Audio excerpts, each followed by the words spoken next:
Hello दोस्तों, नमस्कार। स्वागत है आप सभी का द मॉम क्लासेस में। और हम पढ़ रहे हैं भारत की जो 1857 की क्रांति है, इसमें जो प्रतियोगी परीक्षाओं में पूछे गए हैं महत्वपूर्ण प्रश्न, इसमें हम 100 प्रश्नों पर अध्ययन कर रहे हैं और पार्ट 2 के बारे में अध्ययन करेंगे।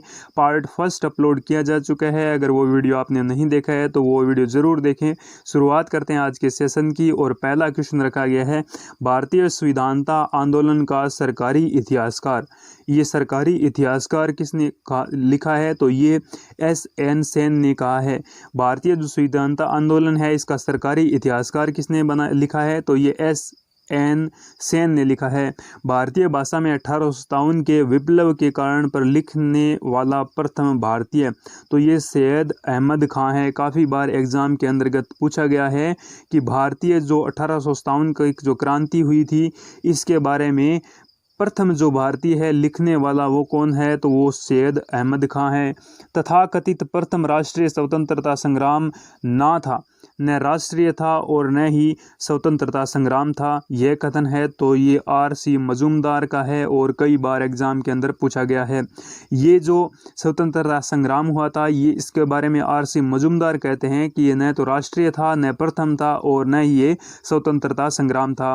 1857 की क्रांति के बारे में अवधारणा है कि इसमें भारत में ईस्ट इंडिया कंपनी का जो शासन था, इसको मृतप्राय बना दिया गया था। तो 1857 की क्रांति का जो ईस्ट इंडिया कंपनी की जो स्थापना थी, इसके जो शासन प्रणाली को मृतप्राय बनाने वाला जो क्रांति थी, तो वो कौन सी थी? 1857 की क्रांति। इसी के साथ नेक्स्ट बात करते हैं, तो महारानी विक्टोरिया ने भारतीय प्रशासन में ब्रिटिश ताज के नियंत्रण में लेने की घोषणा की। तो कई बार एग्जाम में पूछा गया है कि महारानी विक्टोरिया के द्वारा जो ब्रिटिश ताज के अंतर्गत ये शासन संभालने का निर्णय कब लिया गया? तो ये 1 नवंबर 1858 के अंतर्गत लिया गया। इसी के साथ सामग्री विक्टोरिया ने 1858 को घोषणा में भारतीयों को बहुत सी चीज़ें दिए जाने का आश्वासन दिया था। वह आश्वासन जिसे ब्रिटिश शासन ने पूरा किया था, तो ये था रियासतों को हड़पने की नीति समाप्त कर दी गई थी। तो काफ़ी बार एग्जाम में पूछा गया है दोस्तों कि जो भारतीयों की जो रियासतें थी, उसको हड़पने की जो नीति थी वो कब समाप्त की गई। तो ये काफ़ी बार एग्जाम में पूछा गया है। तो ये दोस्तों 1858 के अंतर्गत समाप्त किया गया। महारानी विक्टोरिया ने उद्घोषणा की कब की? 1858 में। उद्देश्य था कि भारतीय राज्यों में ब्रिटिश साम्राज्य में मिलने वाले किसी भी विचार का परित्याग तथा भारतीय प्रशासन में ब्रिटिश कानून के अंतर्गत, तो ब्रिटिश का जो ताज है, इसके अंतर्गत शासन लिया गया 1858 के अंदर, 1 नवंबर 1858। और ये काफ़ी बार एग्जाम में पूछा गया है। नेक्स्ट बात करते हैं, पब्लिक सर्विस आयोग। कौन सा आयोग? पब्लिक सर्विस आयोग, पील आयोग, हंटर आयोग तथा साइमन कमीशन में 1857 के विद्रोह के दमन के बाद भारतीय फौज के नव संगठन से संबंधित है। तो कौन सा आयोग है? पील आयोग है। तो ये 3-4 आयोग दे रखे थे, पब्लिक सर्विस आयोग, पील आयोग, हंटर आयोग और साइमन कमीशन आयोग। इनमें से पूछा गया कि 1857 की क्रांति के बाद इसके जो दमन में भारतीय फौज का जो नवगठित संगठन किया गया, तो वो कौन सा आयोग था? पील आयोग था।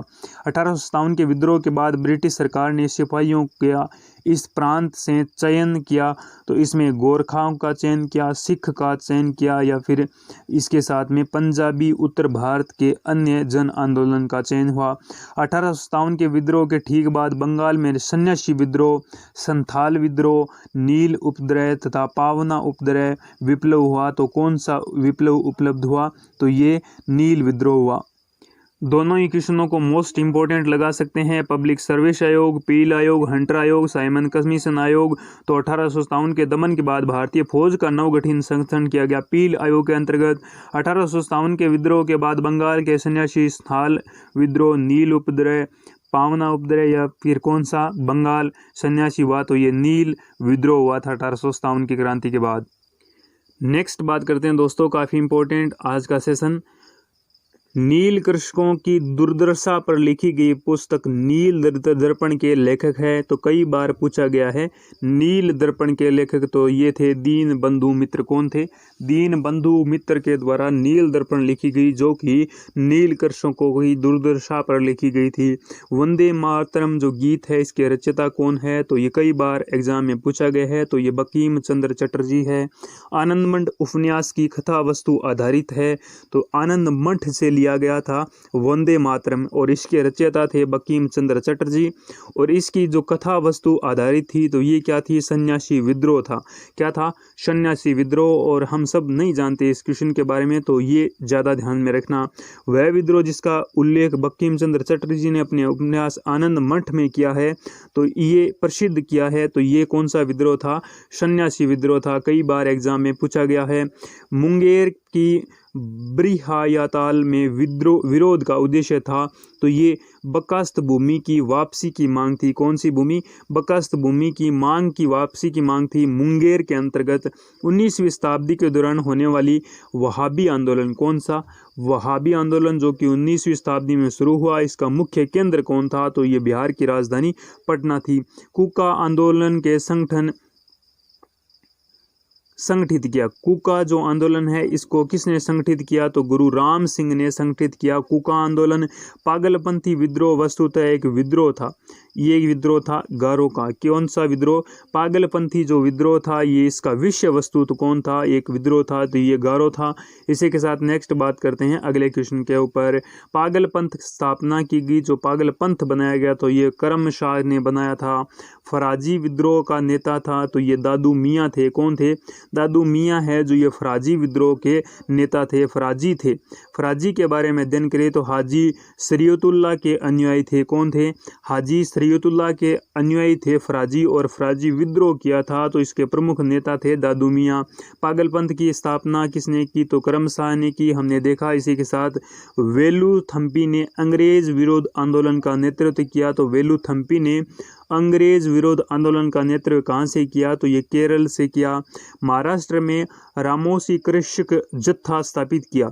महाराष्ट्र में रामोसी कृषक जत्था स्थापित किया, तो वासुदेव बलवंत फड़के ने महाराष्ट्र के अंतर्गत रामोसी कृषक जो जत्था था, उसका नेतृत्व किया या फिर स्थापित किया। इसी के साथ नेक्स्ट बात करते हैं। रामोसी विद्रोह सही रूप से जिस भौगोलिक इलाके में हुआ था वह था, तो ये पश्चिमी घाट था। पश्चिमी घाट में हुआ था कौन सा? रामोसी विद्रोह।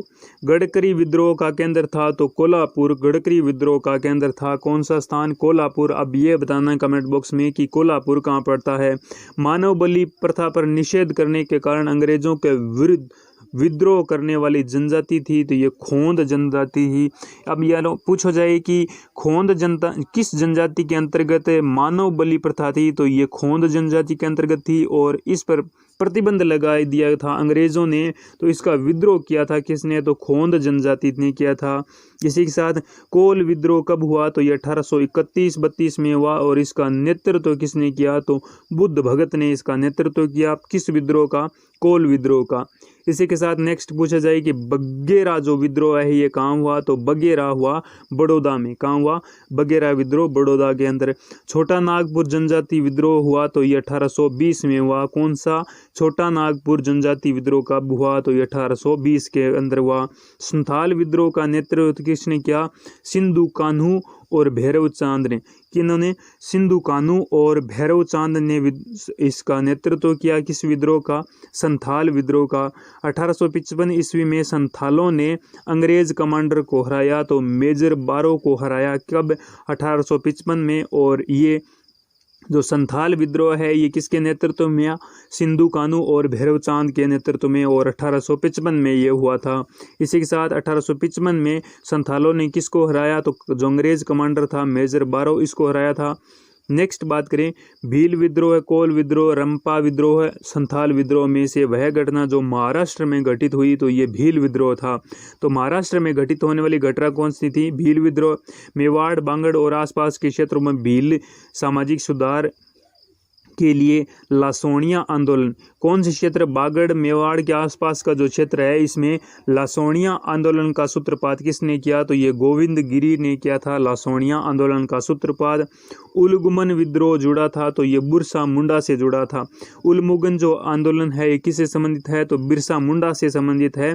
उलमुगन आंदोलन जो उलगुलम आंदोलन है, जिस आदिवासी नेता ने जगत पिता यानी धरती आबा कहा जाता है वह है, तो ये बिरसा मुंडा है। कई बार एग्जाम में पूछा गया है, काफ़ी इंपॉर्टेंट है। कौन सा? कि जगत पिता किसे कहा जाता है या फिर धरती आबा किसे कहा जाता है? तो ये बिरसा मुंडा कहा जाता है। आदिवासी नेता थे कौन? बिरसा मुंडा, जिनके द्वारा उलगुलम जो आंदोलन है इसकी शुरुआत की गई थी। नेक्स्ट बात करते हैं, काफ़ी इंपॉर्टेंट, जिस आदिवासी नेता ने जगत पिता धरती आबा हमने देखा वह थे बिरसा मुंडा। बिरसा मुंडा का कार्य क्षेत्र था तो ये रांची था। रांची जो कार्य क्षेत्र है ये किनका था? तो ये बिरसा मुंडा का था। जनजाति लोगों के संबंध में आदिवासी शब्द का प्रयोग किया तो ये ठक्कर बापा ने किया। तो जनजाति लोगों के लिए आदिवासी शब्द का प्रयोग किसने किया? तो ये ठक्कर बापा ने किया। भारत में 19वीं शताब्दी के जनजातीय विद्रोह के लिए जिसने साझाकरण मुहैया किया? तो जनजातीय समुदाय के प्राचीन भूमि संबंधक व्यवस्थापिक संपूर्ण करना था। होज विद्रोह हुआ, तो होज विद्रोह 1820-21 के दौरान हुआ। कौन सा विद्रोह? होज विद्रोह। खेरावार आदिवासी आंदोलन कब हुआ? तो ये 1874 में हुआ। संबलपुर के अनेक ब्रिटिश विरोधी नेता जो विद्रोह नेता थे तो वो थे सुरेंद्र साई। संबलपुर से बनता है सुरेंद्र साई, तो ये ब्रिटिश विरोधी नेता थे। कौन? संबलपुर से सुरेश साई। नील विद्रोह, संथाल विद्रोह, दक्कन के दंगे, सिपाही विद्रोह का सही काला अनुक्रम पूछा जाए तो सबसे पहले हुआ था संथाल विद्रोह, इसके बाद हुआ था सिपाही विद्रोह, इसके बाद हुआ था नील विद्रोह और अंत में हुआ था दंगल के दंगे। काफ़ी बार दक्कन के दंगे काफ़ी बार एग्जाम में पूछा गया है। 1921 में मोपला विद्रोह हुआ, तो ये केरल में हुआ। कौन सा विद्रोह? मोपला विद्रोह। अंग्रेजों के विरुद्ध भीलों द्वारा की गई क्रांति कब कहाँ हुई? तो मध्य प्रदेश एवं महाराष्ट्र में हुई थी। कौन सी? अंग्रेजों के विरुद्ध भील क्रांति कहाँ हुई? तो मध्य प्रदेश एवं महाराष्ट्र के अंतर्गत। ताना भगत आंदोलन उत्तरा उराव ने प्रारंभ किया। किसने? उत्तरा उराव ने ताना आंदोलन प्रारंभ किया, तो ये 1914 के अंतर्गत किया गया। लगा लीजिए मोस्ट इंपॉर्टेंट। और ये क्वेश्चन रहेगा, महात्मा गांधी एवं उनके विचारों को प्रभावित होने वाला प्रथम आदिवासी नेता, तो ये जोड़ानांग था। कौन था? महात्मा गांधी एवं उनके विचारों से प्रभावित होने वाला प्रथम आदिवासी कौन था? तो ये जोड़ानांग था। इसी के साथ नेक्स्ट बात करते हैं, सर्वप्रथम भगवत गीता अंग्रेजी अनुवाद किया गया, तो ये चार्ल्स विल्किंस ने किया था। सर्वप्रथम भगवत गीता का जो अंग्रेजी अनुवाद है ये चार्ल्स विल्किंस ने किया था। कालिदास की प्रसिद्ध रचना शकुंतला का पहली बार अंग्रेजी अनुवाद किया गया, तो सर विलियमसन जोस ने किया था। कालिदास की प्रसिद्ध रचना शकुंतला का पहली बार अंग्रेजी अनुवाद तो विलियमसन जोस ने किया और चार्ल्स विल्किंस ने किया भगवत गीता का। ब्रिटिश सरकार ने, लगा लीजिए मोस्ट इम्पॉर्टेंट क्वेश्चन, और ये रहेगा, ब्रिटिश सरकार ने जिस अधिनियम से पहली बार भारत में शिक्षा के लिए 1 लाख रुपए दिए, तो ये चार्टर अधिनियम जो किया था 1813 में। इसके अंतर्गत भारत जो ब्रिटिश सरकार है इस अधिनियम के द्वारा 1 लाख रुपए शिक्षा के लिए दिए थे। वाराणसी में प्रथम संस्कृत महाविद्यालय की स्थापना, वाराणसी जो कि पड़ता है यूपी के अंतर्गत, और इसमें सबसे पहले संस्कृत विद्यालय की स्थापना किसने की? तो ये जोनाथन डंकन ने की थी। जोनाथन डंकन के द्वारा वाराणसी के अंतर्गत संस्कृत महाविद्यालय की स्थापना की गई। नेक्स्ट बात करते हैं अगले क्वेश्चन पर, और आज का सेशन यही समाप्त करते हैं। इसी के साथ विज्ञान के जो महत्वपूर्ण अनुप्रयोग है, उपकरण है, इसका वीडियो अपलोड किया जा चुका है। अगर वो वीडियो आपने नहीं देखा है, इमेज और डिटेल के साथ में बताया गया है, तो वो आप ज़रूर देखें।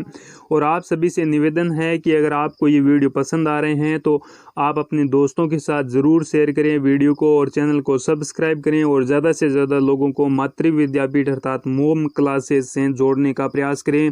Thank you, have a nice day.